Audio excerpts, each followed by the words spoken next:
உங்களுக்கே தெரியும், தாவேகா தலைவர் ஜோசப் விஜய் 2 தொகுதியில போட்டியிட போறாரு. ஒருத்தர் 2 தொகுதியில போட்டியிட முடியுமா? சரி, சட்டம் என்ன சொல்லுதுன்னு பார்க்கலாமா? Representation of the people act, மக்கள் பிரதிநிதித்துவ சட்டம் 1951 செக்ஷன் 33 கிளாஸ் 7 படி ஒரு வேட்பாளர் அதிகபட்சம் 2 தொகுதியில போட்டியிட முடியும். இது மக்களவை தொகுதியா இருந்தாலும் சரி, இல்ல சட்டப்பேரவை தொகுதியா இருந்தாலும் சரி. இதுல ஒரு தொகுதியில வெற்றி பெற்று இன்னொரு தொகுதியில தோல்வி அடைஞ்சாங்க அப்படின்னா எந்த பிரச்சனையும் இல்லை, வெற்றி பெற்ற தொகுதியினுடைய உறுப்பினரா கண்டினியூ ஆவாங்க. ஒருவேளை 2 தொகுதியிலுமே வெற்றி அடைஞ்சாங்க அப்படின்னா பதவி இருக்கிறதுக்குள்ளார ஏதாவது ஒரு தொகுதியுடைய உறுப்பினர் பதவியை அவங்க வேக்கன்ட் பண்ணணும்.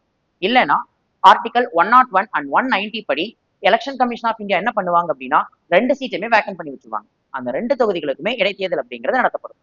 இது முதல்ல இருந்தே இந்த நடைமுறை இருந்துச்சானா கண்டிப்பா கிடையாது. ஸோ 1996ல பண்ண எலெக்ஷன் ரிஃபார்ம், தேர்தல் சீர்திருத்தத்துல இந்த நடைமுறையை கொண்டு வந்திருப்பாங்க. இந்த 2 தொகுதியில போட்டியிடக்கூடிய வரலாறும் அப்படிங்கிறதும் தமிழ்நாட்டுல இது முதல் தடவை கிடையாது. ஏற்கனவே பல தலைவர்கள் இந்த மாதிரி 2 தொகுதிகளை போட்டிட்டு இருக்காங்க. உங்களுக்கு தெரிஞ்ச தலைவர் யாராவது அப்படி போட்டிட்டு இருந்தாங்கன்னா கமெண்ட் செக்ஷன்ல அவங்க பேரை சொல்லுங்க.